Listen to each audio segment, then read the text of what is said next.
Hello everyone and welcome back to the channel. I hope you all had a great 4th of July and 4th of July weekend. I actually went out to the firehouse on the 4th of July and I was going to do some recording out there, but it was so crazy. They had a fish fry going on out there, so I went out and did some stuff with the machine like I talked about before. First of all, I went clear out there, I forgot the keys. That's like the 3rd time I've done it. I need to start checking myself and making sure that I have keys. But I went clear out there, forgot the keys, and by the time I got back, like I had a short amount of time to get stuff done. Didn't even get done whenever I should have. It was long to do. But it was very, very busy out there. Within like an hour, they had served like 100 people or so, so it was very, very busy. So yeah, so I went out there and I did that on the 4th, and then I had some family stuff. We went and did like a barbecue and that kind of fun stuff, you know, typical 4th of July festivities. And I hope that you all did enjoy yours. So today we are just going to be hitting the coin pusher location. Regarding that salon location, I said, forget about it. I'm tired of waiting on them. I need to start making money. So I actually got a car dealership location, like the next town over, that I'm going to be putting that machine into this week. I'm setting up the appointment right now to get it installed. So we are finally getting that machine put out on route. It is going down to a car dealership, which should be very decent traffic. So I'm hoping to make really decent money off of that. But yeah, guys, let's head out to the coin pusher location, collect some money. It's been quite a while. It's been about a week since I was out there, and if you guys watched the last video, I didn't collect the money then. I just kind of filled up the coin hopper. So let's go out there and see what it's looking like.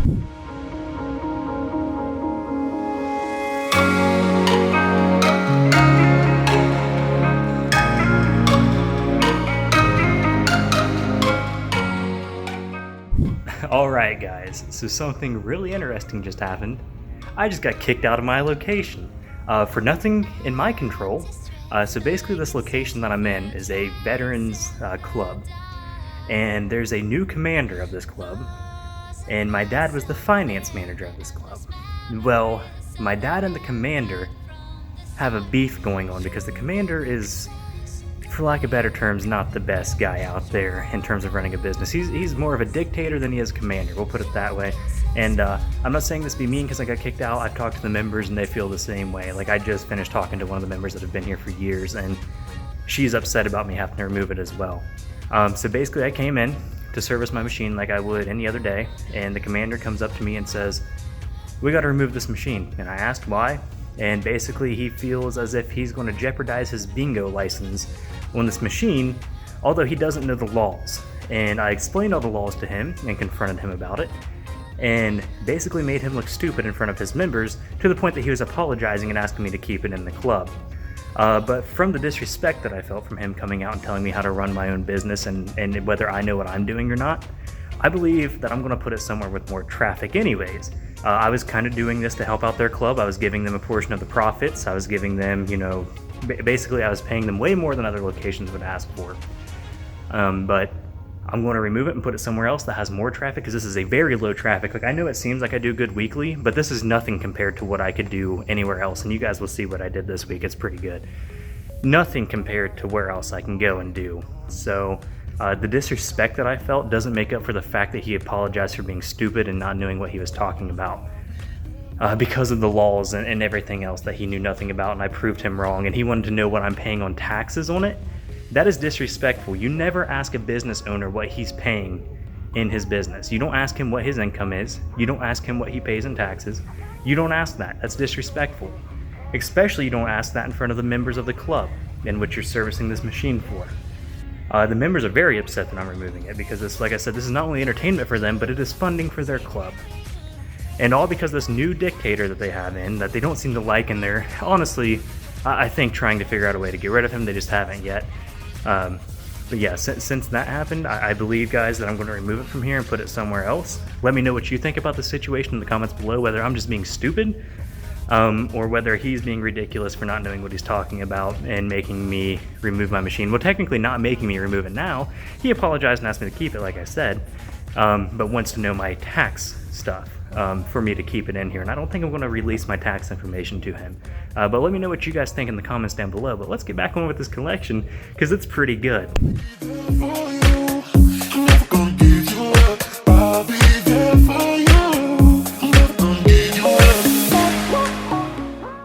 The quarters are finishing up over there counting. Once I get into the car, I'll talk more on the subject because just more things are popping into my head about what was said that I can speak more about now that I'm not in the heat of the moment. So let me finish up in here, get out to the car. I'll tell you how much we made here in a second. I still got to count the bills. But let me get back out to the car and we'll speak more about the situation that happened a little more in depth because I'll tell you from start to end what happened. And don't get me wrong, I'm still 100% in the right. Don't think that I'm changing my sides or anything like that. I guess you guys can choose who's really in the right here. But let me finish up here and we'll go out there and talk about it. All right, guys, I just finished counting up the money there. We ended the day with $363.25. Big collection. That is very nice. So reluctantly, I'm going to give these guys their cut. Nothing against the club, nothing against the members, just the one guy. I'm going to give the club their cut. I didn't mean to say it like that. I'm going to give the club their cut to help out the members. And then we're going to head out to my car and speak about what happened with the commander, aka dictator, today. All right, guys, I'm out here in the car. I'm sorry if you can hear the air conditioner, but it is very hot out here, so I'm trying to keep it low, but I'm a little warm. So to start the story, we got to go back a couple months, okay? And I'm not sure how long this part's going to take, so if it's a while, I do apologize. But I appreciate you guys watching, I really do. So starting back before I put the machine in here, this was my first location ever that I put a machine in. Starting off before I put my coin pusher in here, there was another club in town. Like I said, this is like a veterans club. There's another private club in town that had a coin pusher. Now in the state that I live in, there are two different types of coin pushers. There are the skill game coin pushers that you can manipulate the play field, skill stop button for instance, or move the drop shoot. And then there are slot machine coin pushers, which are basically just one static hole that you can drop quarters into, and it has to push. And it's basically like, well, I hope something falls out. I didn't get to manipulate the playfield any to give myself an advantage. The other club had the static hole kind of coin pusher. So basically, the vendor that had it in there, which this guy thought it was mine, the commander here, thought it was mine, and it was not mine. I've never worked with this other club. I've never had a coin pusher in this other club, anything like that. It was not my machine.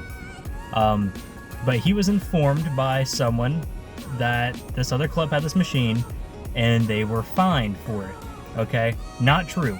A, they never got fined. They were warned that they could get fined if they did not remove the machine because of the type of machine that it was. It was a gambling device because you couldn't manipulate the playfield. So basically, with my machine, it's classified as like a claw machine. It's a skill game. They're classified the same. So they removed theirs. Well, the guy informs the commander here that they got fined, but didn't tell him why. Didn't tell him why they got fined because it was a gambling device, because it only had one static hole and no way to manipulate the playfield. That the vendor was fined and not the club. The club, or was going to get fined, I should say, wasn't fined. There was never a fine, like I said. The vendor would have been the one to get fined because there was in no way did the other club operate anything of that machine except for the fact that basically he was renting their real estate. Which basically, if you do contract into a location and you live in a state that is a gray area like most states are, word as if you're just renting real estate. That's all you have to do, because they cannot prove that you are paying them a profit of that if you just say you're renting their real estate. Anyways, guys, so back to it. So I come in today, and the first thing he says to me is he walks out in the office, and there's people sitting around the club, and he walks out of the office and he says, "We got to remove it." Just like that. Didn't say hi, how are you, how you doing? Nothing. Just straight up told me we got to remove it. And I said, okay, why? And he said, well, I can't jeopardize my bingo license. Okay, well, if you knew the stipulations and the laws and everything, you would know that's not even a chance of happening. So basically, he came out and said that. And I told him, and I said, there's a right way and a wrong way to do things. I said, you came out and disrespected not only me, but my business by sitting here telling me in front of everyone we have to remove it without doing any research or asking me or anything. And I said, you could have said, can you come in here and sit down and we can talk about the legalities of this machine? And I wouldn't have had a problem with that. Absolutely. Let's go in and talk about things. But instead you walked out here and you disrespected not only me, but my business by insinuating that I didn't know what I was doing and wasn't doing a legitimate business model. What didn't have a legitimate business model. So I was a little irritated, I'm not gonna lie. He came out and kind of disrespected me in that way. And we got to talking, and he brought up this other club and how they had this machine, and this guy told him what had happened. And I said, yeah, and I've already said it. Well, did he inform you why? Because of the type of machine. And did he also mention that the vendor would have been fined? And it was not going to be the club, it was going to be the vendor. And there was no way any correlation between the club and that machine, just like there isn't a correlation between the club and the machine here. Jelly Beans Vending owns and operates this machine, and we rent real estate from you guys. You don't own, operate, maintain stock. You don't touch this machine, okay? And that's what I tried to tell him. And I said, and first off, very first what I said is, okay, that's fine. Why? I was fine with removing it, but I wanted to know why.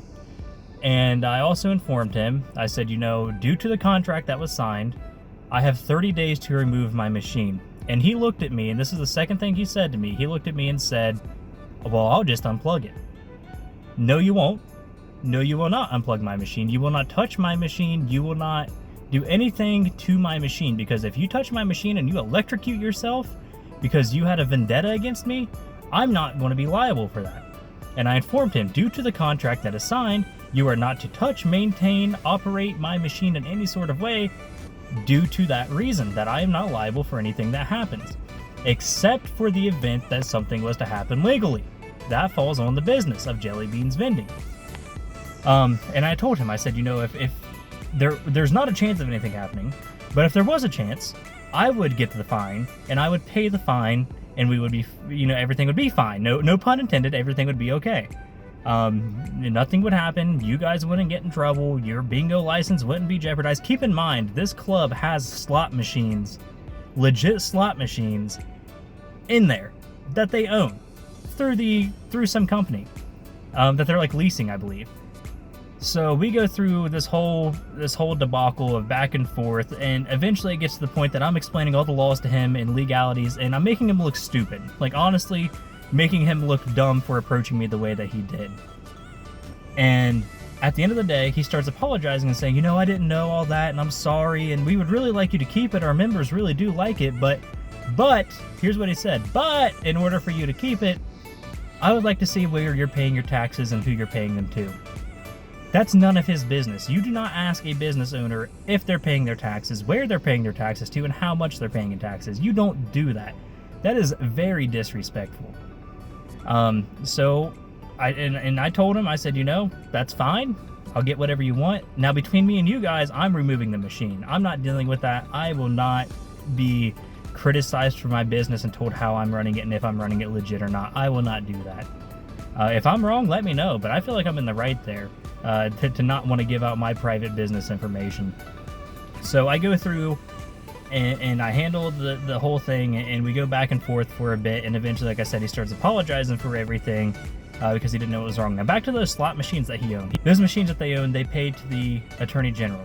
That's what he told me. He said, we pay the Attorney General for those machines through X, Y, and Z. And I explained to him, I said, Mr. Dictator, I do not have to pay to the Attorney General because I have a skill game. I do not have a gambling device, which you're not even paying to the Attorney General, you're paying to the casino board. I do not have a gambling device, I have a skill game. It's the same thing classified as a claw machine, as a pinball machine, as any sort of game that you can manipulate the play field. I do not own a gambling device, and I made that very clear, that I didn't have to do that, but he insisted on my tax information. And at the end of the day, like I said, he did apologize and tried to shake my hand and knew that he was in the wrong the whole time and wants me to keep the machine in there with the stipulation that I give him my tax information, which I'm not going to do, guys. So what I am going to do is I'm going to, leave this machine here until I find another location, and I'm going to move it to a much better high traffic location that is a much friendlier atmosphere. This was not a problem for months and months and months and months and months, and now a new commander, which was elected less than a month ago, or right around a month ago probably, something like that. Anyways, this new commander comes in, and now it's an issue.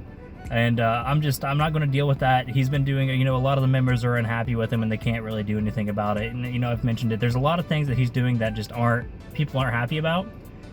So we're going to move the machine somewhere a little bit better. But let me know what you guys think about the whole situation in the comments below, whether I'm right or wrong, whether you think I should, just sell the machine or move it, or what you guys think. Definitely let me know.